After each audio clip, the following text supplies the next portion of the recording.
হ্যাঁ, এই ব্যারেল, এটা হচ্ছে ব্যারেল, এটা হলো ফিউজ। দেখছেন এই ফিউজটা দেখেন যে কত চিকন। হ্যাঁ, দেখছেন এই যে এখানে এটা হলো 5 এম্পিয়ারের একটা ফিউজ। দেখছেন এই যে 5 এম্পিয়ারের একটা ফিউজ, দেন এই টেলটা কত চিকন। এই একটা টেল দিয়া একটা পারা চলে। তার মানে আপনারা যে ইচ্ছা করিয়া যে ঘরের আপনাদের ঘরে যে মোটা করে ফিউজ দিয়ে রাখেন, কখনো কিন্তু কাটবে না, দুর্ঘটনা কিন্তু ঘটবে। আমরা দেখেন আমাদের এই যে এসটি লাইনে দেন কত এটা 25 কেবি ট্রান্সফারের ফিউজ, এটা দেন টেলটা কত চিকন। আর আপনারা বাসা বাড়িতে এর চেয়ে বেশি করে দিয়ে রাখেন, কখনো অতিরিক্ত দিবেন না, লোডের পরিমাপ আপনারা ফিউজটা দিবেন। এই ফিউজটা আমরা এই যে এই ব্যারেলটাই দিব, এই ব্যারেলটাই দিব। যে এইটা ব্যারেলটা আমি কীভাবে ইয়ে করি দেখেন, আমরা কীভাবে এইটা এই যে এটার ভিতরে দিব আমরা বিল্ডিংটা দেখলাম।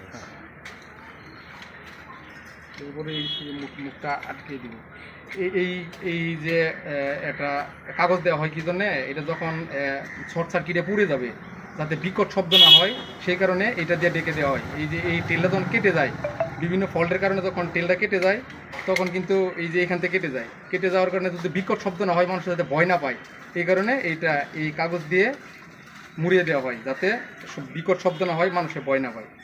আমরা এখন এই যে এইটা এইভাবে ইয়ে করবো, করার পরে এই যে এটা ক্যাপটা পরিয়ে দিলাম, করানোর পরে এই যে আমরা এখানে ব্যারেলটা দিয়ে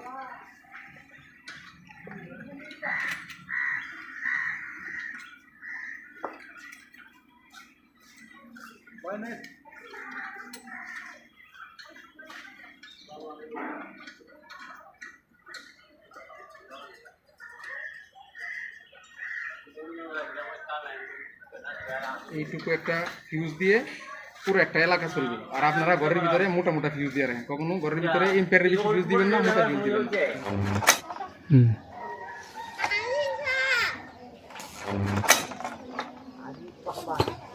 না।